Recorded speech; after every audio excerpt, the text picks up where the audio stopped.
இப்படி இருக்க ஒருவன் கிறிஸ்துவுக்குள் இருந்தால் புது சிருஷ்டியா இருக்கிறான்.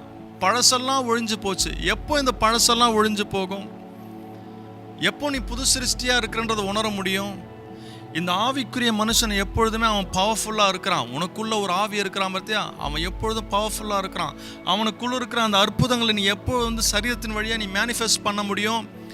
எப்பொழுதுனா உன் ஆத்துமா, உன் மனது இந்த ஆவிக்குரிய காரியத்தோடு இணைந்து, கர்த்தருடைய வார்த்தையோடு இணைந்து, அதில் ஒவ்வொரு நாளும் அது ப்ராக்டிஸ் பண்ணும்பொழுது இந்த ஆவியும் இந்த ஆத்மாவும் ஒவ்வொரு நாளும் இணைந்து செயல்படும் பொழுது தான் இந்த சரீரத்தில் இந்த ஆவிக்குரிய எல்லா ஆசீர்வாதங்களும் மேனிஃபெஸ்ட் ஆகும்.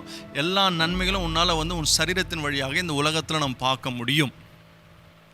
அதுதான் சொல்லுது, இப்படி இருக்க ஒருவன் கிறிஸ்துவுக்குள் இருந்தால் புது சிருஷ்டியாக இருக்கிறான், பழையவைகளெல்லாம் ஒழிந்து போயின,